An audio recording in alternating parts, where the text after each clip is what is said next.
Toby Brand, host of Fuel Your Faith. It's Saturday morning. We're coming to you live from Denver, Colorado. I'm here with Dustin Clutterbuck, my host. He's cyclist and fundraiser for Fight to End Cancer bike tour. He's going to be going on beginning in about 6 months. In 6 months. September 1st. It's going to take 2 months. He's going to be riding his bike from state to state. And he's also the author of New City Stranger Survival Guide for the Risky Adventurous Mover. And we have a special guest today, my awesome and really awesome fun business partner and one of my best friends, Bill Hitz. He's the owner of Cool River Imaging and business mentor and rising star in network marketing. Welcome, Bill. Good morning, Toby. It's a beautiful day here in Colorado, isn't it? It is. Are you going to be taking any pictures today? Tell us a Well, little bit about your photography. Well, my photography spans back many years, and believe it or not, I used to be a traveling salesman, and I used to carry a camera along with me. And that's how I got started. I took pictures of everything I saw, and not knowing that I could eventually do something amazing with it. And God gave me a gift with the eye to see His amazing, beautiful creation, and I just wanted to share with the world. Yeah, you guys look up Cool River Imaging and look at his photography and the things that he captures with his camera. It's quite beautiful and quite unique. And every time I look at his photography, I'm like, wow, so inspiring. So I'm glad to have you here. Join us we're going to be talking about the law of consciousness this morning. But before we get started, Dustin, I wanted you just to mention a little bit about your Fight to End Cancer bike tour. What inspired you to do that? Oh, wow. I know you like to cycle. I'll try to keep it short. It's a long story, but I struggled a lot when I first moved to Fort Collins, and I didn't have a car, so I had to ride my bicycle pretty much to work every single day, probably about 40 miles round trip. And first few weeks I hated it, and then I started realizing that it was something I really enjoyed. I felt better mentally and physically. And then I guess you can call it my quarter life crisis, maybe. You know, I needed to do something that was bigger than myself. So I started having this idea of riding across the country. And then I found the book Cycling Home from Siberia at the library, written by Rob Littlewall, which I interviewed on one of my podcasts a few weeks ago. And that really inspired me to really actually take the necessary steps to do the bicycle tour. And then because I had some family that were diagnosed with cancer and some friends who were diagnosed, I thought that would be the best way to incorporate fundraising with the bicycle tour. So that's where I'm at now. Wow, that is so inspiring. And that interview you did a couple of weeks ago, I remember that. Wasn't it like he was on a totally different time zone. Was he in Japan? He was in Hong Kong. Hong Kong. Yeah, you do a lot of interviews. You've done a lot of interviews with people. Over Skype. Yeah. We're going to get you started on Skype too. Yeah. So you get started. Awesome.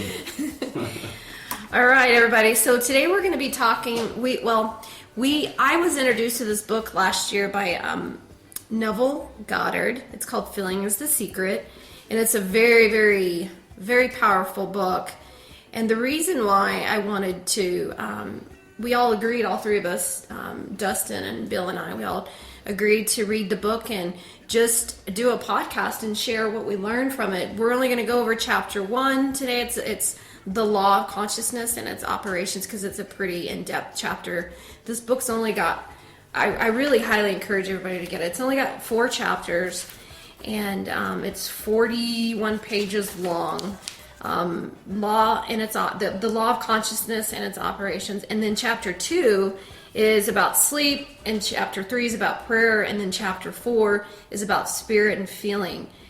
the 3 chapters following is just really some great tools for you to use to really gain control and improve your mental faculties and your law of consciousness. But we're not going to get into that today. The next podcast number 4 is going to be Filling is the Secret continued. And so podcast 4 will all be on that together again. So anyway, so Filling is the Secret. This book has really helped me. I've read it over and over and over. There have been days where I've read it twice. And why right now where I'm at passion in my life is getting really conscious and having a lot of control over my mental faculties and my brain, because I know the more conscious I am, the better I can serve my clients, my teammates, and everybody around me. And like in every podcast I say this, we get one life, we get one body on this physical earth, and so why not play at a really high level and play big and just operate from a great place of love and joy. And you can't really do that unless you're really, really, really conscious. So anyway, I just want to... I have a question for you, Toby. Yes. How did you find this book? I was actually introduced to this book last year by a friend, and I was also listening to a podcast called Mechanic to Millionaire by Dave and Carrie MacArthur, and awesome. He would reference stuff out of this. Like those two, Carrie and Dave MacArthur, if you've never listened to their podcast, you got to listen to them. I mean, they are rock solid on point on their teachings, and I've learned a lot. I still listen to their teachings. He discusses he was talking about the universal laws last year, and how he said it doesn't matter what faith you are, what belief system you are, there are universal laws that govern our life, and we have to get in alignment with those and be obedient with those to create, a great life and to connect with other people. So that's how I found out about it. So, but what I want to, before we get started and I start asking you guys questions, I just want to let everybody, all the listeners, know what is consciousness. Remember, look up your words. When you read this book, look up your words. Learn about what the conscious and the subconscious mind are. So consciousness, it's about being awake to something. You cannot experience what you're not awake. Consciousness is the set of attributes and capabilities that enable you to be awake to a state of being or a set of experiences. Your consciousness really, in the book it talks about how everything we do consciously pretty much communicates with our subconscious mind, and our subconscious mind doesn't know the difference between anything that's real or imagined. So whatever you're focusing on, that's what your subconscious is believing, whether it's true or not. So anyway, before I go any deeper into that, I want to ask you, what did you think of the book in chapter 1? I thought it was a good book. It was. I feel like I like the book. To me, the concept is real simple. Mm-hmm. I thought the book really was very deep. I like how it went back to there's some Bible verses thrown in there relating to consciousness. Mm-hmm. I like that. What did you learn? What part of chapter 1 really stuck out for you and taught you something, and how have you been applying it? Well, one thing I highlighted, here we go. Here's from chapter 1. Mastery of self-control of your thoughts and feelings is your highest achievement. Mm-hmm. That to me is, if you can control what goes on in your conscience, your subconscious, to me that goes back into what we talked about in other podcasts about emotional intelligence. Mm-hmm. And instead of being so automatic with your emotions and your thoughts, mm-hmm.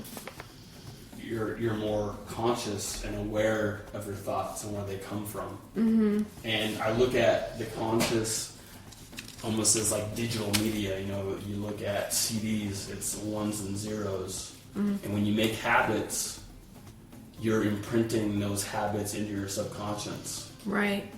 And so, say something traumatic happened to you in your past, that's imprinted in your subconscious. Yes. So if you have a situation that triggers that emotion that's in your subconscious, it's going to be automatic, and you won't even be aware.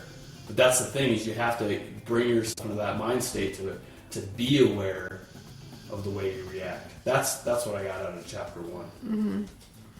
Bill, you wanted to share some of your points that you got out of chapter 1? Yeah. We'll go back and forth. I've got stuff highlighted all through the chapter, but share some points. What really stuck out for you? You know, I know, because where I come from with my photography and seeing most amazing, beautiful things all the time, you know, those get imprinted into my heart, into my mind all the time. And I know that sometimes we all have these mixed feelings and they stick with us. And what really got my attention was the fact that the way people think can be very damaging to your health, to your well-being, and derives with knowing that diseases and all your health can be turned around by just positive thinking, by just taking a step back. And I know we all need to step back and floss our minds a little bit and be more open to what is out there for us. And then focusing on your dreams and your goals and success. And the other part in the book, which really got my attention, was that whatever a man can conceive in his mind, it can come true. If you can explain that to me a little bit, that'd be awesome. So which page were you on? Page 15. Page 15. So, okay. Yeah. So whatever the mind of a man can conceive and feel is true, the subconscious can and must objectify. Your feelings create the pattern from which your world is fashioned, and a change of feeling is a change of pattern. So, okay, I love that part. I got that underlined too. I've got so much highlighted. So basically, I mean, one of the points he gets at in this chapter, in our conscious and how it imprints on our subconscious mind, and what he's saying right here is our emotional state. And I have this underlined somewhere in here, and I'll find it. But when he's talking about right here, it says a change of feeling is a change of pattern. So what you have to focus on consciously to change that subconscious mind is your emotional state. You have to pay attention and be mindful of your moods and what feelings is going on. Because whatever it is, say for instance, you have a situation right now, any kind of situation right now that's frustrating or irritating, you have two choices. You have two choices. Are you going to respond or are you going to react? If you react with a negative emotion, that puts an imprint on your subconscious mind to be a reactive person in a very negative way. And that programs your subconscious mind to be very reactive. So if you get irritated and frustrated with a situation, especially that you have no control over, you're going to end up being a reactive person and giving your power emotionally to those things outside of you. So you can either react and imprint your subconscious mind in a way where it doesn't serve you, or you can be proactive and respond and respond in a way of like, hey, where's the lesson at in this? You know, where's the good in this situation? And that is going to empower your